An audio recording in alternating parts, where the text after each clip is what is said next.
आप देख रहे हैं एन हॉरर स्टोरीज सात्विकी द्विवेदी के साथ। तो चलिए शुरू करते हैं आज की भूतिया कहानी। रोहन नाम का एक मेरा दोस्त था।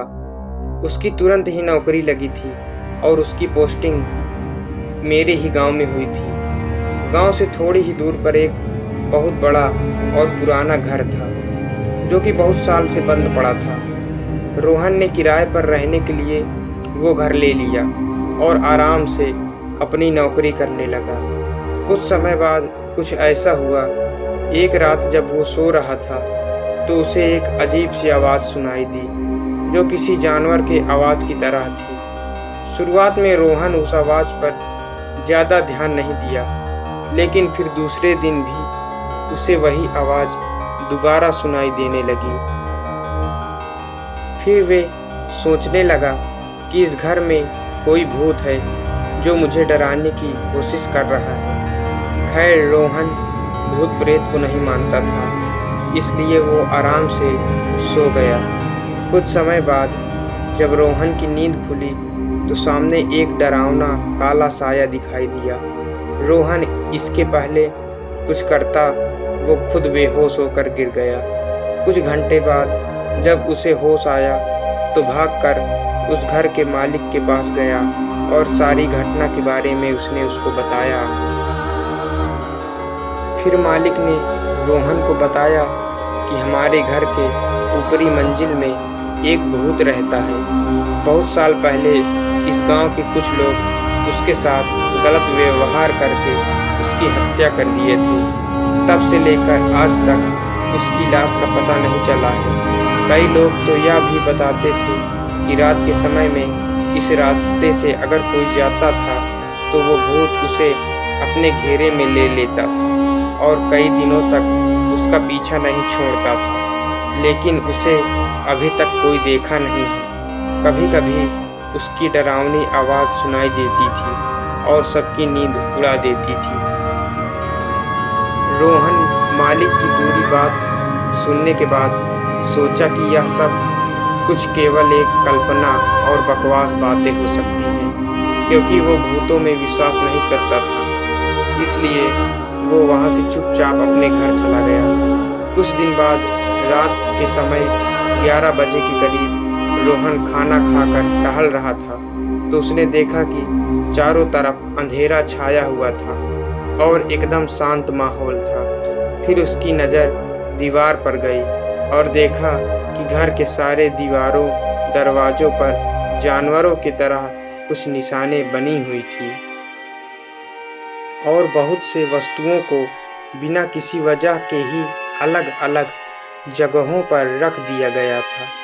इससे पहले उसने वहाँ कुछ भी ऐसा नहीं देखा था। फिर एक रात कुछ ऐसा हुआ कि उसकी रूह कांप गई। रोहन अपने घर में अकेले सो रहा था, तब उसे एक डरावनी सी आवाज़ सुनाई दी। रोहन नींद से उठ गया और इधर उधर देखने लगा कि कौन है जो इतनी डरावनी आवाज़ निकाल रहा है, लेकिन कहीं से भी कोई दिखाई नहीं दिया और थोड़ी ही देर में आवाज़ बार बार सुनाई देने लगी। जल्दी से रोहन अपने कमरे की लाइट जलाया तो देखा कि एक बहुत ही भयानक और डरावनी दृश्य उसके सामने खड़ा है और उसे घूर रहा है। अब रोहन डर के मारे थर थर कांपने लगा और उसकी आवाज़ भी निकलना बंद हो गई थी। फिर उसने मन में ही सोचा कि मैं अपने सपने में भी नहीं सोच सकता था कि मेरे साथ कभी भी कुछ ऐसा होगा। हे भगवान, अब आप ही मेरी कुछ मदद करिए। उसने देखा कि कमरे के बीच में एक आदमी खड़ा था जिसका शरीर काफी लंबा और डरावना था। दूध की तरह उजले और लहराते बाल थे और दोनों आंखें खून से लथपथ थी। वह भूत को डरावने रूप में अचानक अपने सामने देखकर उसकी हालत खराब हो गई थी।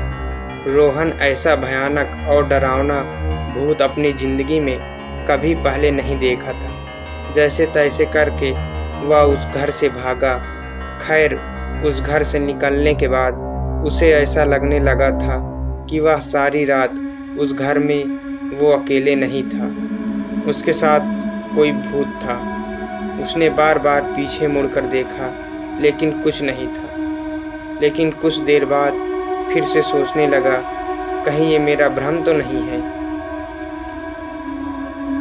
और उसके दिमाग में भूतों और अद्भुत चीज़ों की तस्वीरें आने लगी। सच्चाई जानने के लिए उसने दोबारा उस कमरे में जाने का फैसला किया, लेकिन इस बार उसने अपने दोस्त को साथ लेकर गया।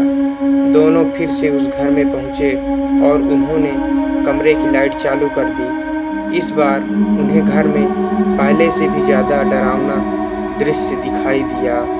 दीवार के चारों तरफ लिखे हुए कुछ शब्द और तस्वीरें थीं जो उन्हें अजीब लग रही थी। फिर उन्हें घर के एक कोने में बहुत बड़ा लोहे का बना हुआ एक डब्बा दिखाई दिया।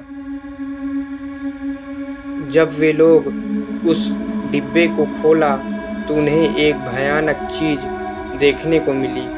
उस डब्बे में एक आदमी की लाश पड़ी हुई थी जिसका सिर अलग हो गया था। वो दोनों उस लाश को देखकर पहले से और ज़्यादा डर गए और उसे वहीं छोड़ दिए और उस घर से निकलकर भागने लगे। लेकिन जैसे ही दोनों वहाँ से भागने लगे वैसे ही उनके कानों में एक डरावनी आवाज़ सुनाई दी, जैसे उन्हें कोई कह रहा हो, वहीं रुक जाओ, यहाँ से वापस जाने की सोचना भी मत। अब तुम दोनों मेरे शिकार बन गए हो, रुक जाओ, नहीं तो मैं तुम्हें अभी मार डालूँगा। रोहन और उसके दोस्त वहीं रुक गए और पीछे मुड़कर देखा तो उन्हें कोई नहीं दिखाई दिया, बस उसकी आवाज़ें सुनाई दे रही थी। फिर क्या था, वो लोग एक दूसरे का हाथ पकड़कर वहाँ से भागते हुए उस घर से कहीं दूर रुके। थोड़ी ही देर में सुबह हो गई। दोनों दोस्त गांव में गए और डरते डरते उन्होंने अपनी घटना सारे गांव वालों से बताया और उन लोगों को सावधान करवाया कि गलती से भी कोई इस घर में न जाए।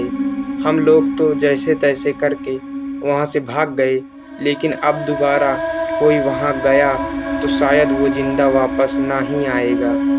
आप लोग कभी मत जाइएगा। और रोहन उसी दिन अपनी पोस्टिंग किसी और जगह करवाया। उसी दिन वहाँ से अपना सारा सामान लेकर हमेशा हमेशा के लिए चला गया। दिन पर दिन रोहन उस घर की घटना भूलने की कोशिश कर रहा था, लेकिन वो उस घटना को कभी नहीं भूल पाया। वो रात को सोने में भी डरने लगा था। तो दोस्तों, ये थी आज की भूतिया कहानी। आपको कैसी लगी कमेंट करके ज़रूर बताइएगा। अगर कहानी अच्छी लगी हो तो वीडियो को लाइक और चैनल को सब्सक्राइब ज़रूर कीजिएगा। मिलते हैं अगली वीडियो में, तब तक के लिए धन्यवाद।